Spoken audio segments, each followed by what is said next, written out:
Welcome to P. Agarwal editorial. So, the first article that we are going to discuss today is the RTI shift to a right to deny information.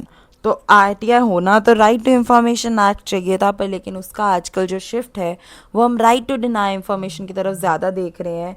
तो right to deny information की तरफ क्या scene है? पहले जो original idea क्या था हमारा RTI का, कि जो हमारी डेमोक्रेसी की गवर्नमेंट है, जो गवर्नमेंट है वो डेमोक्रेसी क्या होता है? Of the people, by the people, for the people. तो जो इन्फॉर्मेशन भी है वो भी लोगों को ही बिलोंग करती है। कौन उन्हें मना कर सकता है? अगर उन्हें लग रहा है कहीं पे कि उन्हें कोई इन्फॉर्मेशन जानने की ज़रूरत है तो उन्हें पूरा पूरा हक है वो इन्फॉर्मेशन जानने का। सिटीजन्स क्योंकि लेजिटिमेसी देते हैं रिप्रेजेंटेटिव्स को, और रिप्रेजेंटेटिव्स आगे लेजिटिमेसी देते हैं ब्यूरोक्रेसी को, तो ये डिफ़ॉल्ट रूल होना चाहिए कि इन्फॉर्मेशन शेयर होनी चाहिए। सेक्शन 8(1)(j एक बैलेंस प्रोवाइड करता था कि जो इन्फॉर्मेशन है उसको सिर्फ और सिर्फ हम उस केस में डिनाई कर सकते हैं अगर वो प्योरली पर्सनल है और अनवारंटेड इन्वेजन ऑफ प्रिवेसी है। पर लेकिन अगर वो इन्फॉर्मेशन पार्लियामेंट या स्टेट लेजिस्लेचर को नहीं डिनाई करी जा सकती तो वो एक सिटीज़न को भी नहीं करी जा सकती। तो क्या चेंज हुआ उसके बाद? फिर आया digital personal data protection act. उसको उसने अमेंड किया सेक्शन 8(1)(j। जो ओल्ड था वो हमारा डिटेल्ड सेफगार्ड था, उसको सिर्फ और सिर्फ 6 वर्ड्स के साथ रिप्लेस कर दिया है। और ऐसे 6 वर्ड्स मतलब ना क्लियरली चीज़ें डिफाइंड है ना कुछ, तो फिर अपने आप ही प्रॉब्लम्स आएंगी। उससे बहुत ईजी हो जाता है आराम से इंफॉर्मेशन को डिनाई करना कि सिंपली कह दो इट्स पर्सनल। आप कोई भी इलीगल डॉक्यूमेंट साइन करके किसी की और कोई करप्शन कर रहे हो, बट आप at the end of the day कह दो नहीं वो पर्सनल है, हम शो नहीं कर सकते हैं वो डॉक्यूमेंट्स। मैं जो अपना काम करता हूँ मेरे थ्रू में I can't show it, it's personal. The ambiguity of personal information, तो 2 कॉन्फ्लिक्टिंग मीनिंग्स हैं एक पर्सन के। Natural person, normal individual. पर डीपीडीपी की डेफिनेशन क्या है? Includes company, firm, association, state. तो अगर सेकेंड डेफिनेशन हम लेके चलें तो फिर तो सब कुछ ही पर्सनल इंफॉर्मेशन है। आप कुछ भी नहीं पता कर सकते, चुपचाप करप्शन ही चलेगी, गलत चीज़ें ही होंगी, जहाँ पर जो चीज़ जैसे चल रही है वो वैसे ही चलेगी। कोई चेक नहीं रखा जा सकता, मॉनिटरिंग हो ही नहीं सकती। And right to deny information बनेगा आरटीआई आराम से। तो DPDP law overrides all other laws, RTI becomes right to deny information. Impact on public information officers, तो पब्लिक इंफॉर्मेशन ऑफिसर्स को डर होता है कि उनको पेनाल्टीज पड़ जाएंगी अप टू 250 करोड़ अगर उन्होंने कुछ ऐसा डिस्क्लोज कर दिया जो चीज़ गलत थी। तो सेफर ऑप्शन, कोई भी क्यों अपनी जॉब से पंगा लेगा या पेनाल्टीज का डर फेस करेगा, तो वो सिंपली इंफॉर्मेशन डिनाई कर देते हैं। तो एक कल्चर ऑफ सीक्रेसी बनता है उससे। हाउ दिस अफेक्ट्स डेमोक्रेसी, तो लॉस ऑफ सिटीजन मॉनिटरिंग, तो जो सिटीजन्स हैं they are the best check against corruption. Denying info removes this tool. तो अब जो नहीं, तो सबसे बड़ी चीज़ क्या है कि अगर सिटीजन्स की पॉपुलेशन सबसे ज़्यादा है ना तो वो इजीली चीज़ें मॉनिटर कर सकते हैं कि अच्छा हम यहाँ गए तो ऐसी चीज़ें हुई, पर हमें लगा कि ये चीज़ गलत हो रही है तो उसके रिलेटेड उन्हें डाटा चेक करना। पर लेकिन हम आराम से अब उनको मना कर रहे हैं इंफॉर्मेशन, तो सिटीजन्स जो बेस्ट चेक थे करप्शन का वो तो ख़त्म ही हो गए। डिनायल ऑफ क्रूशियल इंफॉर्मेशन, तो जो हार्मलेस इंफॉर्मेशन है ना अब उसको भी डिनाई कर दिया जाता है। करेक्टेड मार्कशीट हो, पेंशन लिस्ट, ऑफिशियल ऑर्डर्स, ये सारे हार्मलेस इन्फो हैं, इनको तो दो। तो 90% ऑफ इंफॉर्मेशन रिक्वेस्ट सब ब्लॉक करी जा सकती हैं। इनकरेजेस करप्शन, तो ghost employees, fake beneficiaries, corruption charges, all can be hidden because वो तो पर्सनल इंफॉर्मेशन है। करप्शन को हम और ईजी बनाएंगे। Why public interest clause won't help, section 8(2) still allows disclosure कि अगर अगर लार्जर पब्लिक इंटरेस्ट प्रूव होता है तो आप अलाउ कर सकते हो, पर प्रैक्टिस में सिर्फ 1%, लेस देन 1% जो केसेस हैं वो इसमें सक्सीड करते हैं। बहुत मुश्किल है एक ऑफिसर के लिए ऐसा रिस्की डिसीजन लेना। Silence and apathy, unlike earlier ITI amendments this change hasn't caused big protest because, क्यों? क्योंकि सबको लगता है कि पर्सनल डाटा नहीं शेयर होना चाहिए, कि डाटा प्रोटेक्शन के नाम पे करा है इसलिए साइलेंस ज़्यादा मेंटेन रही।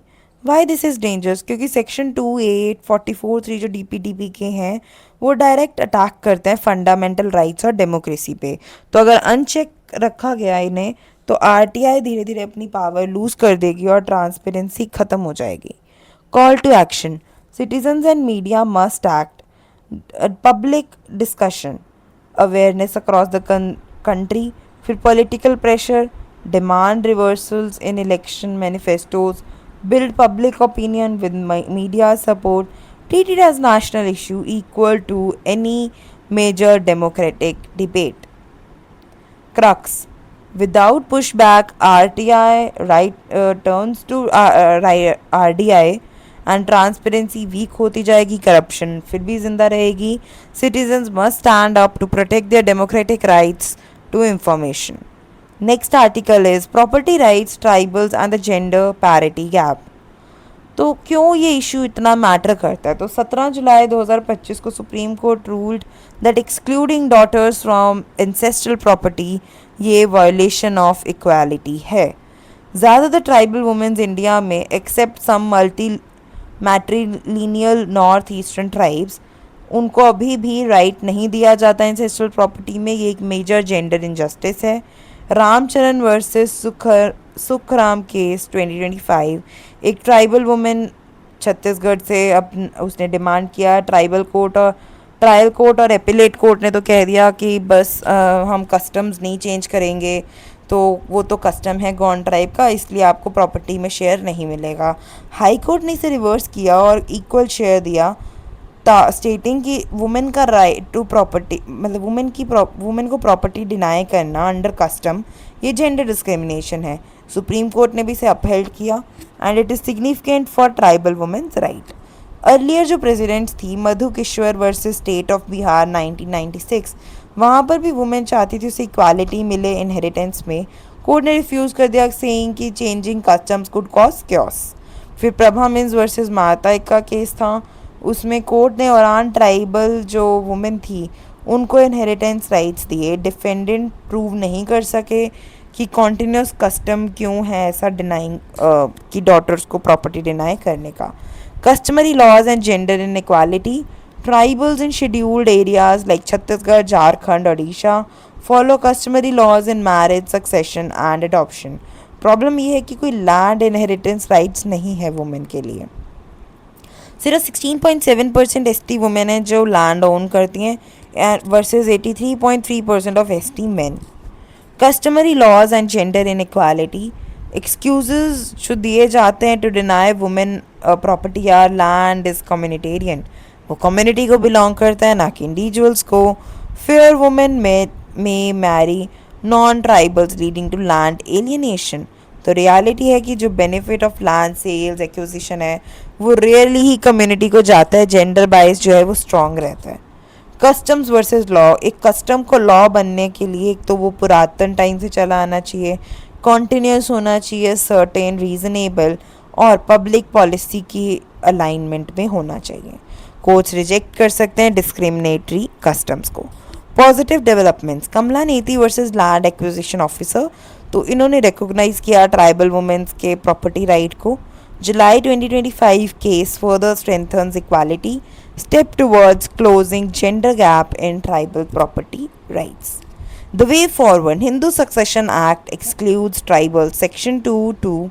Solution is कि हम एक क्रिएट करें एक separate tribal succession act, codify करें tribal laws like Hindus and Christians, balance tradition plus equality, needed to ensure gender parity in tribal property rights. Crux of the topic is कि ज़्यादा tribal women अभी भी inheritance deny करी जाती हैं अपने ancestral land में.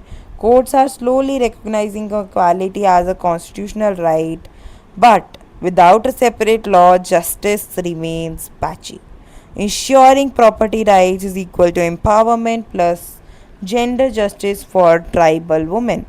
तो आज के दो आर्टिकल्स थे हमारे. फर्स्ट आर्टिकल हमारा था related to right to information act becoming a right to deny information act, because हम देख रहे हैं कि कैसे उन्होंने वो इतना डिटेल्ड सेफगार्ड जो था उसको 6 वर्ड्स में कर दिया डीपीटीपी एक्ट के अमेंडमेंट के बाद. डीपीटीपी एक्ट के बाद जिससे चीज़ें अमेंड हुई हैं कि आप हर चीज़ कोई पर्सनल इन्फॉर्मेशन में ले रहे हो, तो फिर जनता को इन्फॉर्मेशन देनी किस चीज़ की है, जबकि सारी इन्फॉर्मेशन उन्हीं की है, उन्हीं को बिलोंग करती है, हम उन्हीं को नहीं दे रहे हैं. फिर वुमेन के राइट्स के लिए ट्राइबल वुमेन के राइट्स के टाइम तो जी जब वुमेन को देना है तो वो तो लैंड कस्टमर किसी का भी नहीं है, वो कम्युनिटी का है। पर लेकिन अगर मेन को देना है तो जी नहीं नहीं, वो तो मेन का ही है, वो इंडिविजुअल का ही है, कम्युनिटी का थोड़ी है। That's all for the articles today. Thank you.